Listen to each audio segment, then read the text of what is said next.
Hello, welcome back to my channel. My name is Rudi and thank you so much for being here. Today, we are doing something a little bit different. Also, my hair looks huge, insane. It's fine. I really need a trim. It's starting to go triangle head, but yeah, I definitely need a trim. So don't pay attention. Today, we're doing something a little bit different than what we usually do, which is we are doing a one product review. Typically on my channel, I save my one product reviews for like my shorts, and then in my longer form videos, we'll do like a get ready with me with a bunch of new things, or like I'll, kind of bake it into another video. But I have never gotten more requests on, like in-depth feedback about a product than I have with this one, which obviously if you read the title, this is a review of the brand new Saie Beauty Glowy Super Skin Foundation. I'll be honest, I had no idea this was coming out until everyone else knew. I get their PR, but their PR typically is sent out like a week before it goes live. So I just got this the other day and it is available now for purchase, which is why I wanted to get this video out so that if you had your eye on it, you got all the details, because I can be a little bit heavy-winded. That's not even the saying. I can be long-winded when it comes to talking about things, but I want to make sure that if you're spending your money on something, it's going to be worth it and it's going to work for you and your skin type. So I do have the product, the brush that they say to use it with, and then I also have the Glowy Super Gel, which we will use somehow in this look, but I have a full face of every product that Saie makes, minus a few, because obviously they've been launching things recently that I can link down below if you're interested in other products that Saie has, like their skin tint, which there is no comparison between the two. Like I know people have asked me like, what's the difference? Should I get one or the other? Think of their skin tint fully as a tinted sunscreen and this as a foundation. Like they are from different leagues. So I just wanted to make that clear. Also, sorry I didn't have a video out on Saturday. I don't know if you can hear, I'm still a little stuffed up. I'm just getting over a cold and traveling and all of that good stuff, but I have a lot of fun stuff coming out, and I guess if this video is live on the 22nd, which I think it is, then you'll know that I am launching a freckle product with Bubble, which I'm gonna do a whole video on, and we're gonna talk about every single little thing. But I've had a lot going on behind the scenes that I am so excited to talk to you guys about. So the next video on Saturday will be a kind of breakdown on that whole situation, and we'll talk way more about it then. But I am really excited to get into this with you guys. So let's just get started. Like I said, my name is Rudi. We talk about skincare, hair care, makeup, body care, vlogs, hauls, we do it all, and I would love to have you subscribe. This launch from Saie Beauty is the most anticipated foundation launch that I've heard of in a long time. I think because over the past couple years, people have been really leaning more towards the everyday makeup look. To me, these brands are the modern day version of what we used to be obsessed with Too Faced and Urban Decay and Anastasia, and when things like that would drop, we would be all over it, and now it's more like Tower 28, Saie. You know what I'm trying to say. So this foundation is $40. That is, I would say, kind of expensive for a foundation. It's listed as luminous, medium buildable coverage, and hydrating. And the shade range is very good. I think there's about 38 shades, and it's got a pretty good gradient, although I will say there's only about 4 shades for super deep skin tones. But I haven't heard anyone complaining too much about the skin tones range. Obviously, I have no room to complain. I always have a shade in makeup. This is also a 85% skincare serum, 15% weightless pigment is what they are stating here. Also, I will have like the timestamp down below if you just want to go to me putting it on, but I encourage you to stay through this because this is a really finicky foundation and there's a lot that you have to do to make it work, and I want you to know that before you buy it. So I understand you want to see it on, and I'm gonna put it on, but we gotta talk about all this first so that you know exactly what you're getting into. So anyways, they use something called Hydro Bounce, which they say is their multifunctional active skincare complex similar to hyaluronic acid. Lightweight, absorbs quickly into the skin with sugar-derived squalene, and rich in antioxidants like Indian gooseberry extract to help brighten the skin. So it's really a nice formulation when it comes to ingredients, especially if you're looking for that clean style of formulation. It's also vegan. Now that we've covered sort of what the breakdown of what it's claiming to be, when I got this, I got a message from Saie Beauty, and it was a breakdown of 4 different things that they wanted me to know before I used the product. So obviously I want you to have that information as well before you buy it, because this foundation requires a lot of pre-work and very specific ways of using it for it to look good. So keep that in mind. These are the tips and tricks on applying it.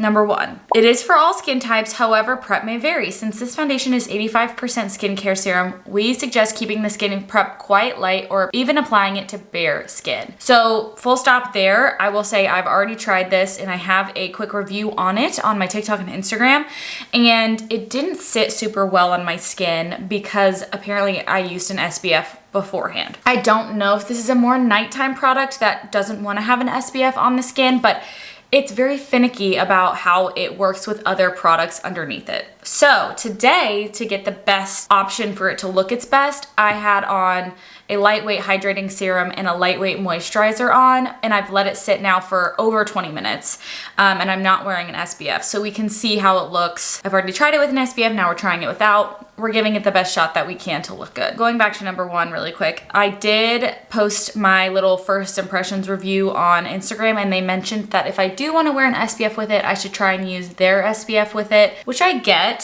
And that is your best shot at it looking good over an SPF. So I'm just saying. Number 2, since this foundation has a serum-like texture, it loves to be pressed into the skin like a serum versus rubbed.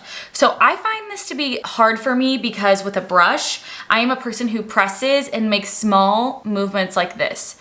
I find that that's the best way to use a brush when I'm using a foundation. It's like a press and a swipe so that it's kind of getting it everywhere without just doing this. So I'm gonna have to try and just do this, but I don't love the feel of a brush stippling into your skin. I prefer to use a sponge with that method. However, if I use a sponge with this, it will soak it right up because it is so thin, and I'll show you that in a minute. So that's another finicky thing about it. Number 3, a little goes a long way. Start with half a pump. They want you to put it directly onto the brush and then onto the skin, or use your fingers to gently press the product into the skin. So again, no swiping, no rubbing, which sometimes you just do that automatically because it's how you put on makeup usually. So just something else to keep in mind.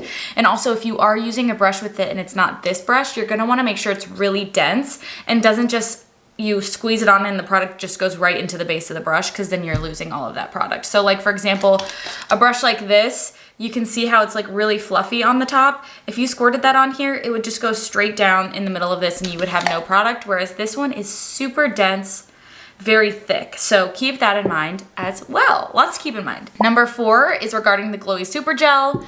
If you're using it as a primer, let it dry down for at least a minute before applying the foundation. You can also apply it to the high points of your face on top of the foundation. So the fact that they were saying that to me says we prefer if you use it on top. So that's what we're gonna do.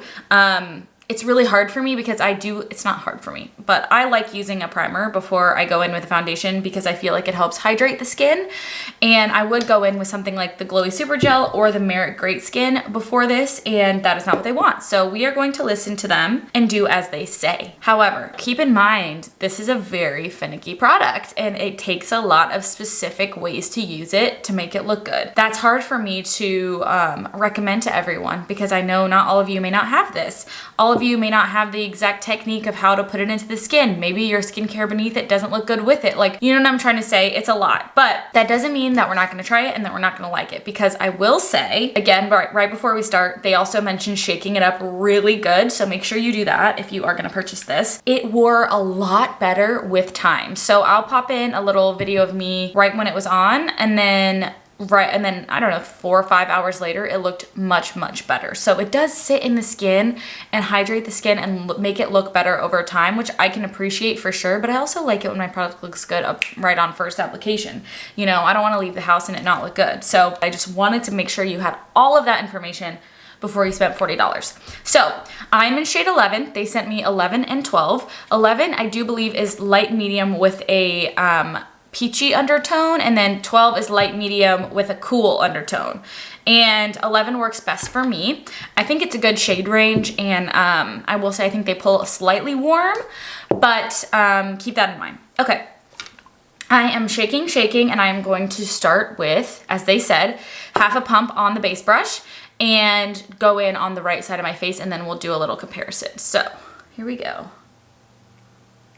It's hard to really see if you're getting half a pump, but that's what it looks like. And as they said, it likes to be pressed into the skin and not rubbed. So that is what I'm doing. I'm not even gonna start by rubbing because I don't want it to cling to those patches on my skin that are a little bit dry. I definitely have some dry patches right now because I was just on the beach recently. And when you press it as well, it gives you a lot more coverage on the skin than when you swipe it, but it just doesn't feel natural for me to do that with a brush, honestly. And I will say, just looking at it up close in my mirror here, that it definitely looks better than yesterday when I tried it and I was swiping it and had put on a SPF beforehand. It doesn't look that different. So let me zoom you in even more. Here I am, half the face.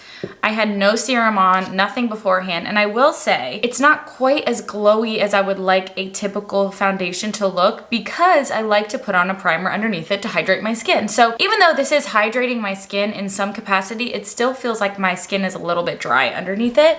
And I don't know if you can tell that it kind of bunches around my larger pores, around my eyebrows, where I just tend to have larger pores. I think it looks very nice, but I do notice that, and that's exactly what I noticed last time, was just that it does cling to those pores a little bit. So let's do the other side of the face. Again with half a pump. And I'm dotting it around to make sure I get a little bit of coverage everywhere. Like this sort of motion here is what I want to do with a sponge, which we're not doing. We're doing it with a brush, and it just feels weird. I do like their brushes, by the way. I also have their big brush, which is very similar to this, but I think it's even bigger, and it's for their bronzer, but it does take up a lot of space in your vanity. Like these are some big ass hooves of a brush. I am gonna drag it down my chin to make sure that it's matching because I am tanner than this shade right now, but this shade will probably work best on me when I have my natural skin tone. I'm just tan from being in Florida. I just want to make sure it is fully pushed in like they said. I gotta just be 1000% with you. I just don't like it as much as I hoped I would like it. And that's okay. I don't have to like every single thing from all of my favorite brands. There are products from each brand that I love that I really, really like, and some that I don't like as much as others, and that's expected. There's really no brand out there where I am absolutely foaming at the mouth for every single thing they make. Like, it's just not possible, especially when it comes to everyone having different skin types, different preferences in the way they like their finishes to look, all of that. So this is not a dig whatsoever on Saie Beauty, but I just don't like it. I just don't like it that much, you guys. And I'm sure with more time and more wear, I will come around to it a little bit more. But I do think that there are other foundations out there that I like a little bit more, and we'll talk about those at the end. But I do want to give this a full face of other makeup on top of it so we can show you what that looks like as well. But this is about as close in as I can zoom at the moment, and I just want to give you a good view of it. I think you can see up here, I can at least, that it kind of is making my skin look crepey and old, which I don't like. It has pretty good coverage over like my hyperpigmentation, but it's still peeking through. And then on my nose, you can also see it's clinging to all of this area where I would typically use a hydrating primer to help with that. It's just kind of accentuating it, and then also around my nose and my pores. So like basically the T-zone where I have more pores, it's really being illuminated because it looks dry. And then these areas down here where I don't have many pores and it's more, you know, smooth, it looks really good. So, you know, if you do have texture on your skin, it's just something to be aware of. So I am going to do the rest of my makeup and then come back and we'll do some final thoughts together. You can see what it looks like underneath. And then also I might do a little time jump into a few hours so we can see what it looks like while it's set. I'll go ahead and do that, just so we can get a full view of the foundation over in its wear time. This also does not have SPF in it, so again, keep that in mind. And I'll come back when I have a finished face on and we'll check in then. I am not going to use all Saie products on top of this because realistically, you're not doing that at home, right? You're using whatever you have in your collection. So I'm gonna mix and match, use some new things. I'm also testing out the brand new Summer Fridays lip butter bombs. So excited for that. So I'll have a short up on that soon because I know y'all are gonna wanna see those colors. But anyways, I will be back in a little bit. I know you see the freckles. So much to talk about. Anyways, this is how it looks underneath a full face of makeup. Like I said, it definitely looks better with wear, but I still don't love it. I still don't love how it's bunched around my nose and on my forehead. So also I'm wearing the new Summer Fridays Cherry lip butter balm. Cherry, yeah, it's super pretty. It's super pretty and it also smells like cherries. The pink sugar one smells like the cake smell that they typically have. But anyways, that will be up shortly. So this is the look, and I'm going to insert my wear test and then come back and this will be our final thoughts. So here's the wear test. Hey guys, it is 10:03 p.m. I put this on at 3. So we've been in this for a good solid couple hours here. I don't think it looks that much better. I'm not gonna lie. I'm still seeing a lot of, I don't know if it's necessarily dryness or if it's just like bunching in these areas on my face. My forehead looks pretty shiny, but that's pretty normal for me. I feel like my chin broke up pretty bad. See that? God, this is reminding me of old school YouTube videos. Remember, like, Tati used to do these types of videos and she'd like check in every couple hours and show you it. I miss those days, so I'm happy to be doing this video. But yeah, that's what we're looking at. And I don't know, guys, I just think this is not necessarily for me, and that is okay. If you pick it up and you like it or you don't like it, I still would love to know, because I do think that a lot of people do like this. I just don't think that it's for me personally, and that's I hope that this video was helpful to you in some way and that you were able to decide whether or not you wanted to purchase this product. Let me know what you think about this style of in-depth review. I really like doing it because this is the kind of information that I want to know before I purchase something, especially before I started doing this job and I didn't get as much makeup. I really wanted to make sure I knew exactly what I was purchasing before I spent my money on it. So I hope this was helpful. If you want me to do this more in the future for big launches or ones that you have a lot of questions on, let me know. I would be absolutely happy to. And I will see you guys in the next video really soon. Bye.